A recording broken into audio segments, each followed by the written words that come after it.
தற்போதைய அண்மை செய்தியை பார்த்துக் கொண்டிருக்கிறோம். காங்கிரஸ் மூத்த தலைவர் EVKS இளங்கோவன் மறைவுக்கு முதலமைச்சர் மு க ஸ்டாலின் இரங்கல் செய்தி வெளியிட்டிருக்கிறார். அண்மை செய்தியாக பார்க்கிறோம். ஈரோடு கிழக்கு தொகுதி சட்டமன்ற உறுப்பினரும் காங்கிரஸ் மூத்த தலைவருமான EVKS இளங்கோவன் மறைவிற்கு முதலமைச்சர் மு க ஸ்டாலின் இரங்கல் தெரிவித்திருக்கிறார்.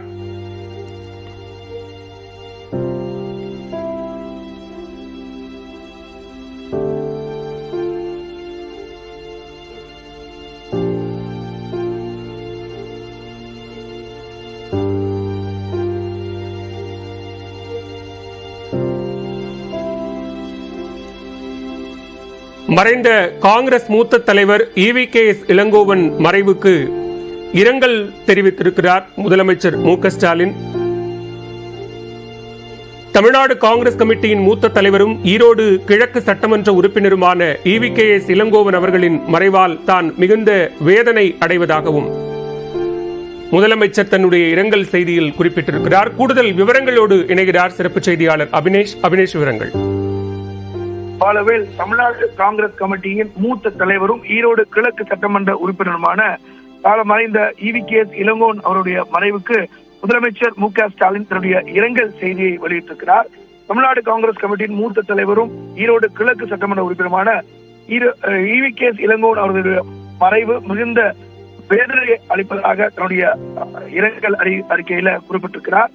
பெரியார், சொல்லில் செல்வர் EVK சம்பத் அவர்கள் என மிக பெரும் அரசியல் பாரம்பரியமிக்க குடும்பத்தை சேர்ந்த நண்பர் இளங்கோவன் அவர்கள் தமிழ்நாடு காங்கிரஸ் கமிட்டி தலைவர், சட்டமன்ற உறுப்பினர், நாடாளுமன்ற உறுப்பினர், மத்திய அமைச்சர் என பல்வேறு நிலைகளில் பொது வாழ்க்கைகளில் பணிகளை திறம்பட ஆற்றியவர் எனவும் எப்போதும் தன் மனதில் பட்டதை பேசக்கூடிய பண்புக்கு சொந்தக்காரர் என்றும் அவர் புகழாரம் சூட்டியிருக்கிறார். அவரது அன்பு மகனும் ஈரோடு கிழக்கு சட்டமன்ற முன்னாள் உறுப்பினருமான திருமகன் ஈவேரா இழந்ததிலிருந்தே நண்பர் இளங்கோவன் அவர்கள் மனதளவில் மிகுந்து உடைந்து போயிருந்தார். எனினும் இடைத்தேர்தலில் போட்டியிட்டு வென்று தன் கவலைகளை மீறி மக்களுக்கு பணியாற்றி வந்தார் என்றும் அவர் தன்னுடைய இரங்கல் அறிக்கையில குறிப்பிட்டிருக்கிறார். என்னை எப்போது சந்திக்க வந்தாலும் உடம்ப பார்த்துக்கோங்க என்று அவர் அக்கறையுடன் சொல்ல தவறியதே இல்லை. அவ்வாறு அவர் அன்பாக சொல்லும் போதெல்லாம் நீங்க உங்க உடம்ப பார்த்துக்கோங்க என நானும் அவருடன் சொல்லுவேன். அதற்கு அவர், நீங்கள் என்னிடம் ஒப்படைத்த மக்கள் பணியை ஏற்ற பிறகு இன்னும் சுறுசுறுப்புடன் பணியாற்றுகிறேன், நிறைய நிகழ்ச்சிகளில் கலந்து கொள்கிறேன், நலமாக இருக்கிறேன் என்று உற்சாகம் ததும்ப கூறி என்னை சமாதானப்படுத்துவார் என்றும் அந்த இரங்கல் அறிக்கையில மிகுந்த வேதனையோடு அவர் நடந்ததை குறிப்பிட்டு எழுதியிருக்கிறார். சட்டமன்றத்தில் சந்திக்கும் போது திராவிட மாடல் அரசின் திட்டங்களை குறிப்பிட்டு அவர் ஆதரவையும் என்னிடம் போகும் நிலையிலும் தனது துணைவியாரிடம் என்னை சந்திக்க வேண்டும் என்ற விருப்பத்தை அவர் வெளிப்படுத்தியிருக்கிறார். அதை அறிந்தே அவரை நான் சந்தித்த போது அவர் பேசும் நிலையில் இல்லை.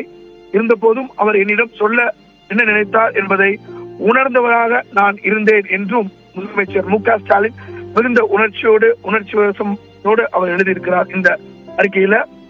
மேலும் மருத்துவமனையில் அனுமதிக்கப்பட்ட நாள் முதல் அவரது மகனையும் மருத்துவர்களையும் தொடர்பு கொண்டு அவரது உடல் நலம் குறித்த தகவல்களை அவ்வப்போது அறிந்து வந்தேன். இந்நிலையில் இன்று காலை அவரது உடல்நிலை பின்னடைவு ஏற்பட்ட செய்தியும் அதனைத் தொடர்ந்து அவர் மறைவுற்றார் என்ற செய்தியும் வந்தடைந்தது. அவரது மறைவு அரசியல் ரீதியாகவும் தனிப்பட்ட முறையிலும் மிகவும் வேதனையை ஏற்படுத்தியுள்ளது.